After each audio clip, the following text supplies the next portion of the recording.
Once again, and everything. Welcome to the Ray and Everything show. It's Ray and Everything. And today, Happy New Year to everybody, first and foremost. It's the first day of 2019. It's a Tuesday. You see what time it is. Doing all the extras right now. I wanted to talk about boxing. We got a big fight. Well, there's a couple big fights coming up, but one in particular fight that I really wanted to cover and speak about today was the Errol Spence Mikey Garcia fight. I think that's probably one of the most, probably the most anticipated fight this year coming up. Um, I am looking forward to the Ugas and the Sean Porter fight and the Keith Thurman fight, but I'm really looking forward to the Errol Spence fight. So since he's fighting another like big name, they're both undefeated. I think it's something like 54 knockouts between the two. So that's big. That's a big fight. So I just seen a video from Barbershop Conversations. Big shout out to him. Where he kind of posted Errol Spence. I guess Errol Spence was on Instagram, and EJ seen the picture of Mikey Garcia after that snack training or during that snack training, how he got so big. And I think that lit a fire under him. I think that really lit a fire under EJ. Like it really lit a fire under him. I don't really like talking about the gossip of fights, like all the backgrounds and all the political stuff and who said what and who said this. What I do like covering is the actual technicalities of the fight. So I think Errol Spence is going to control this fight with his jab.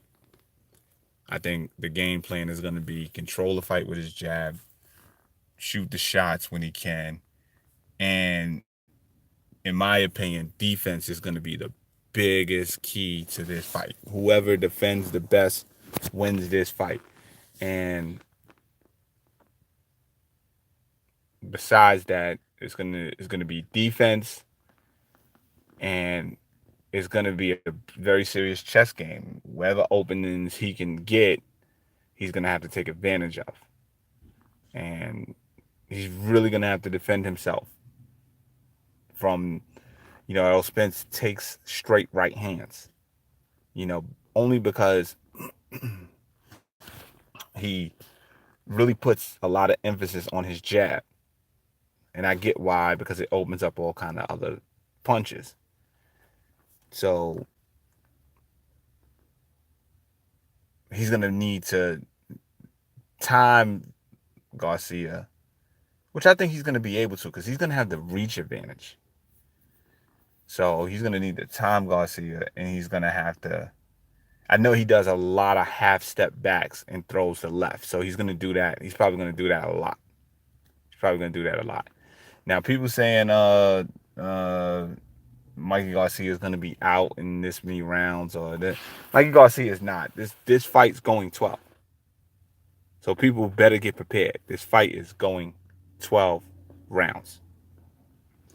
And the reason why this fight is going to go 12 rounds is because Mikey Garcia is no pushover. 39 fights, 30 knockouts. You think this guy's going to go down? No, he's not going to go down. He's not. He's not. The Mexican Pride is not going to let him go down.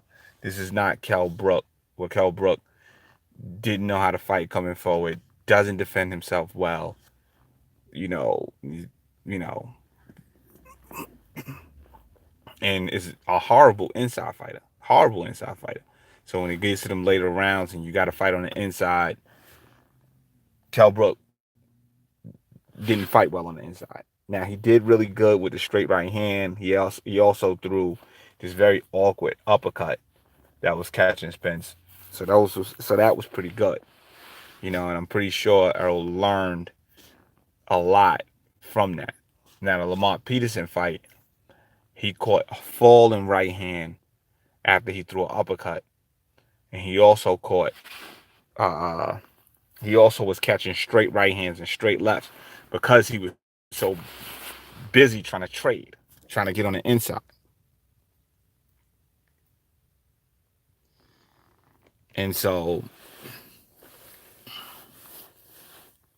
you know,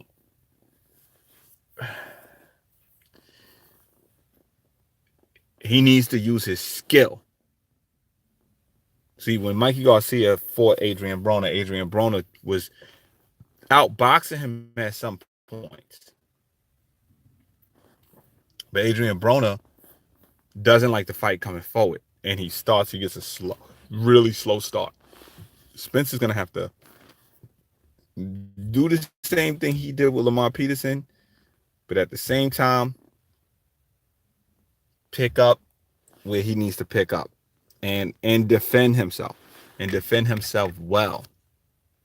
Like, I'm used to watching Errol Spence knock down punches and then counter. What I do give Errol Spence is he's the best at just putting power shots together on the inside. I mean, he will power shot you out on the inside. Once he gets you on the inside, you're in a lot of trouble. So I figure Mikey's gonna. That's why Mikey bulked up so he can move him if he gets caught on the rope. So if he gets caught in the inside, he can move him. He can kind of move him around. He can kind of get a push on. But with that being said,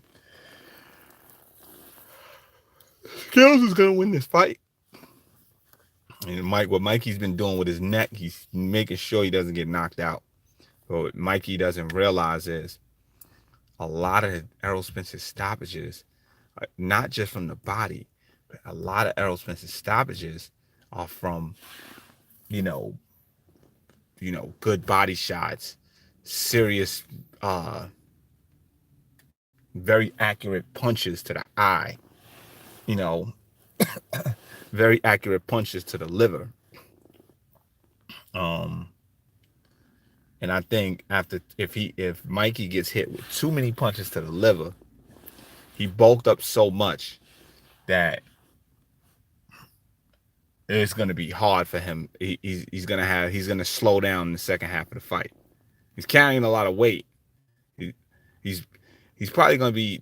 That night he'll probably come in at 148, 149 after the weigh-in. Spence is going to come in at 152 after that weigh-in.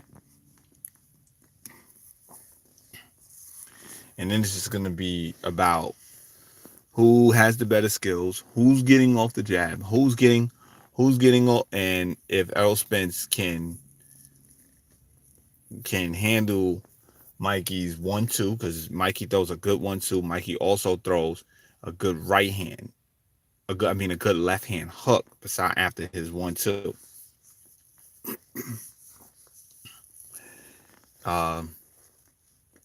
It's going to be about who's better on their feet.